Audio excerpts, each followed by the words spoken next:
بسم اللہ الرحمن الرحیم۔ شروع اللہ کے نام سے جو بڑا مہربان اور نہایت رحم کرنے والا ہے۔ معزز سامعین، السلام علیکم۔ میرا نام عبدالحنیف ہے اور میں اس محلے میں پچھلے 20 سال سے رہائش پذیر ہوں۔ میرے 3 بیٹے اور 2 بیٹیاں ہیں۔ سب اللہ کے فضل سے شادی شدہ اور اپنے گھر بار والے ہیں۔ اس محلے کے سبھی لوگ کافی عرصہ سے یہاں مقیم ہیں، لہذا سب ایک دوسرے سے خوب واقف ہیں۔ سب لوگ مالی لحاظ سے درمیانے درجے سے تعلق رکھتے ہیں، لیکن یہ سب لوگ آپس میں اچھا خاصا میل جول بھی رکھتے تھے۔ ہر مشکل گھڑی میں ایک دوسرے کا ساتھ دیتے۔ میں بھی ان سب کی بے لوث اور بے غرضیانہ خدمت کرتا تھا، لوگوں کے کام آتا، حتی الامکان لوگوں کے مسائل حل کرنے کی کوشش کرتا، ان کے دکھ درد میں شریک ہوتا، جس کی وجہ سے محلے کے لوگ میری بہت عزت کرتے تھے اور اپنے مسائل میرے ساتھ شیئر کرتے ہوئے گھبراتے نہیں تھے۔ ہر روز کا میرا یہی معمول تھا کہ نماز عصر کے بعد میں مسجد میں بیٹھ جاتا اور لوگوں کو اگر کوئی مسئلہ درپیش ہوتا تو وہ بلا جھجک مسجد آ جاتے اور اپنے گھریلو مسائل تک مجھ سے ڈسکس کرتے، اور میں اپنی بساط کے مطابق ان کو مشورے بھی دیتا اور اگر ممکن ہوتا تو ان کے مسائل حل کرنے میں ان کی مدد بھی کرتا۔ ہمارے محلے کی طرف آنے والی مین روڈ پر ایک گھنے درخت کے نیچے کچھ دنوں سے میں ایک شخص کو بیٹھے دیکھ رہا تھا۔ وہ کون تھا ہمارے علاقے میں کوئی نہیں جانتا تھا۔ وہ کوئی سائیں تھا، پاگل تھا، مست تھا یا کوئی ناکام عاشق تھا۔ سب چاہے مگوئیاں کر رہے تھے مگر حقیقت کوئی نہیں جانتا تھا، کیونکہ وہ شخص کسی سے بات نہیں کرتا تھا۔ لوگ آتے جاتے اس کو دیکھتے رہتے تھے، لیکن اس نے کبھی سر اٹھا کر کسی کو نہیں دیکھا تھا اور نہ ہی وہ کسی کو تنگ کرتا تھا۔ اس کے متعلق کافی تجسس پھیل چکا تھا۔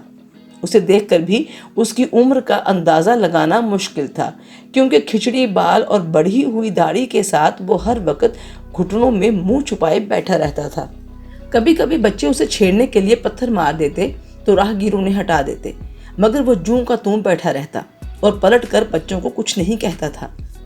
اس کو ایسے بیٹھے دیکھ کر کچھ لوگوں نے اس کے پاس کچھ سکے رکھ دیے، جنہیں اس نے اٹھا کر سڑک پر پھینک دیا۔ اس کا مطلب وہ کوئی بھکاری نہیں تھا۔ یہ ایک مصروف سڑک تھی جہاں سے علاقے کی عورتوں اور بچیوں کا آنا جانا لگا رہتا تھا، لیکن میں نے نوٹس کیا تھا کہ اس نے کبھی سر اٹھا کر بھی ان عورتوں کی طرف نہیں دیکھا تھا، بلکہ وہ بیکار اور بے بس حالت میں اس سڑک پر پڑا رہتا تھا۔ خیر، کچھ دن میں اس کو دیکھتا رہا اور پھر ایک دن میں اس کے پاس چلا گیا۔ اس نے میری طرف دیکھا تک نہیں، بلکہ اپنے گھٹنوں میں سر دیے بیٹھا رہا۔ میں اس کے پاس بیٹھ گیا اور اس سے باتیں کرتا رہا۔ میرا پیار بھرا لہجہ سن کر اس نے سر اٹھایا تو میں حیران رہ گیا۔ وہ کوئی بوڑھا نہیں تھا۔ اب میری حیرت میں مزید اضافہ ہو چکا تھا۔ اب سوال یہ تھا کہ آخر اتنی سی عمر میں اس کے ساتھ ایسا کیا معاملہ پیش آیا ہوگا جو اسے یوں سڑک پر کھینچ لایا ہے۔ میرے بار بار اصرار کرنے پر اس نے اپنی کہانی سنانے پر آمادگی کا اظہار کیا۔ اس کی کہانی کچھ ایسے تھی۔ میرا نام ذیشان ہے اور میرے والدین میرے بچپن میں انتقال کر گئے تھے۔ مجھے اور میری چھوٹی بہن کو میرے چچا نے پالا تھا۔ وہ ایک لالچی انسان تھے۔ وہ ہم پر بہت ظلم کرتے تھے، لیکن ہماری جائیداد کے لالچ میں ہمیں اپنے گھر رکھنے پر مجبور تھے۔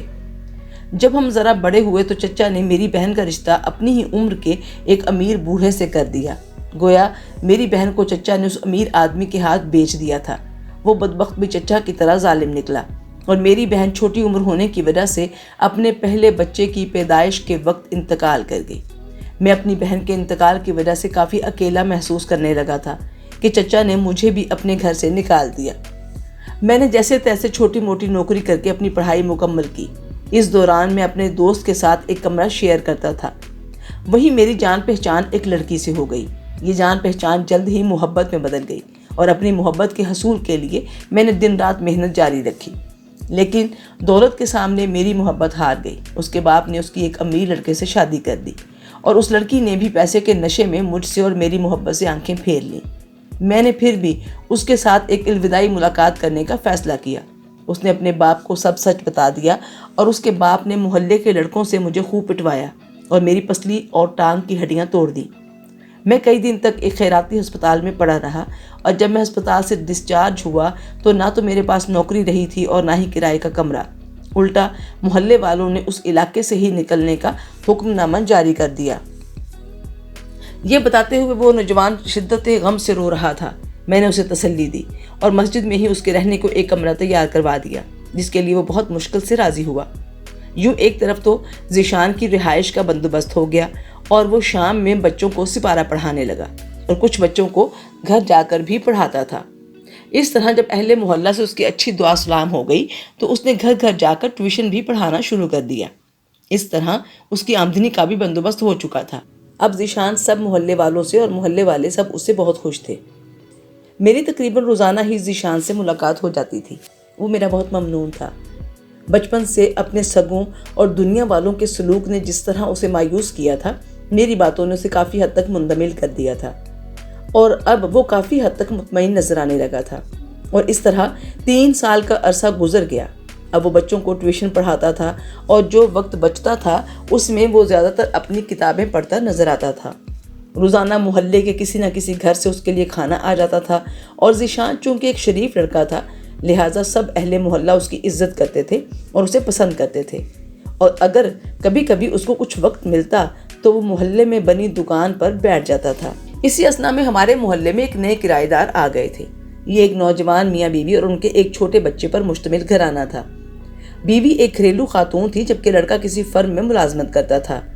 اس کی جاب اچھی تھی، وہ کہنے کو ایک خوشحال گھرانہ تھا، لیکن اس لڑکے میں یہ خرابی تھی کہ ایک تو شرابی تھا اور دوسرا وہ غصے کا بہت تیز تھا۔ ذرا سی بات پر وہ غصے میں آپے سے باہر ہو جاتا اور اکثر جب وہ اپنی بیوی سے جھگڑا کرتا تو بیوی کو مار پیٹ تک اتر آتا۔ لیکن اس کے برعکس اس کی بیوی بہت ہنس مکھ اور ملنسار خاتون تھی اور محلے کو سبھی خواتین کو وہ بہت پسند تھی۔ دونوں میاں بیوی میں کافی انڈرسٹینڈنگ تھی۔ جب شوہر ہوش میں آتا تو وہ اپنے کیے پر شرمندہ ہوتا اور بیوی کو اکثر گھمانے باہر لے جاتا۔ شاید اسی لیے بیوی نے شوہر کی نشے والی عادت سے سمجھوتا کر لیا تھا۔ یوں ان کی زندگی مناسب ڈگر پر چل رہی تھی۔ لڑائی جھگڑا، روٹھنا منانا، غصہ پیار، ان سب کے ساتھ ان دونوں میاں بیوی کی گاڑی رواں دواں تھی۔ ہفتے میں کم از کم ایک بار ان کا جھگڑا ہونا اور ان کے گھر سے چیخنے اور چلانے کی آوازوں کا آنا اب معمول بن چکا تھا اور محلے والے بھی ذہنی طور پر اس سب کے لیے تیار ہوتے تھے۔ لیکن اس دفعہ تو حد ہی ہو گئی، یعنی 15 دن گزر گئے لیکن ان کے گھر سے کسی قسم کی کوئی لڑائی جھگڑے کی آواز نہیں آئی۔ ان کا ہمسائے ہونے کے ناطے میں نے سب سے زیادہ اس چیز کو محسوس کیا تھا، کیونکہ میرے گھر کی دیوار ان کے گھر کے ساتھ سانجھی تھی۔